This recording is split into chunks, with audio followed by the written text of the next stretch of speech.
After a 5th place finish last year, Wales, with Warren Gatland back at the helm, were hopeful of a better NatWest Six Nations campaign this time, despite a very lengthy injury list. Worcester winger Josh Adams made his debut in a side containing 10 Scarlets men. Scotland coach Gregor Townsend could point to a win over Australia in November as a sign that his side might challenge as he went into his first championship in charge. Conditions were ideal with the roof closed overhead. Scotland opened brightly but were rocked back on their heels when Ali Price's pass was intercepted inside his own half by Gareth Davies, and the Welsh scrum half had the pace to get away and charge to the Scottish line for the opening score of the game. Chris Harris unable to prevent Davies from getting over. It was a speculative pass from Price and punished by the alert number 9 to give Gatland's men an early advantage. Rhys Webb, one of the many absentees for Wales, but Davies proving his worth with this early score. Lee Halfpenny landed an excellent conversion to make it 7 points to 0. Within minutes, Wales almost made Scotland pay again. Wonderful hands from Aaron Shingler first, Corey Hill, Rob Evans, and then Alan Wynne-Jones before the final pass to Steph Evans was just marginally short. The Welsh winger just unable to collect for what would have been a certain second score for Wales. Wales rampant in attack and Scotland finding it hard to get a foothold. Evans so close to what would have been his 4th try for Wales.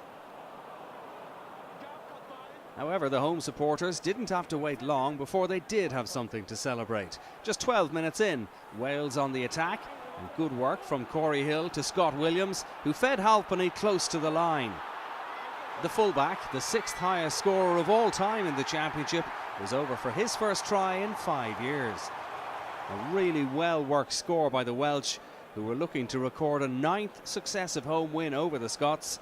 When Halfpenny converted his own score, it was 14-0 inside the opening quarter of an hour.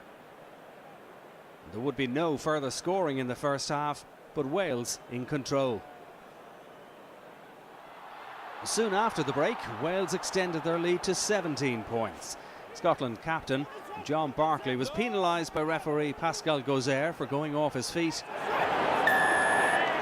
And Halfpenny calmly slotted the resultant penalty over to make it 17 points to 0. Within 5 minutes, it was 20-0.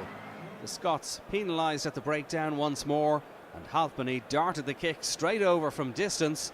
Scotland's hopes of recording a first ever away victory on the opening day of the championship looked dashed with over half an hour still to play.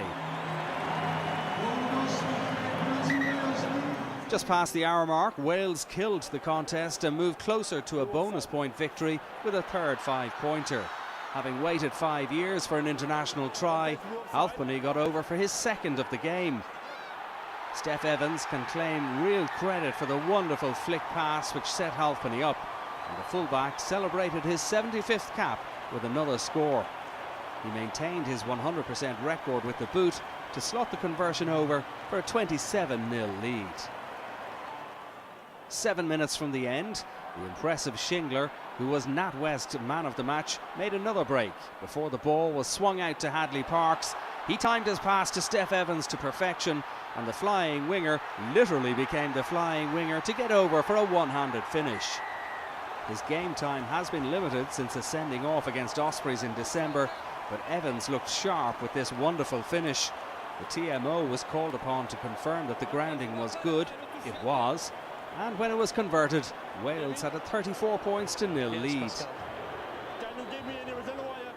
It was a miserable afternoon for the Scots, although they did at least have the consolation of a late score. Good awareness from substitute Peter Horne, who spotted the gap and raced over to avoid a whitewash and give the visiting supporters something to cheer about. Finn Russell added the conversion, but despite that score, Wales could celebrate a bonus point victory and a 9th win in a row at home to the Scots. It gives the Welsh an ideal start as they face away matches against England and Ireland next. Scotland will host France next week. They need to rediscover their good form from last autumn if they're to trouble the French. At the Principality Stadium, it finished Wales 34, Scotland 7.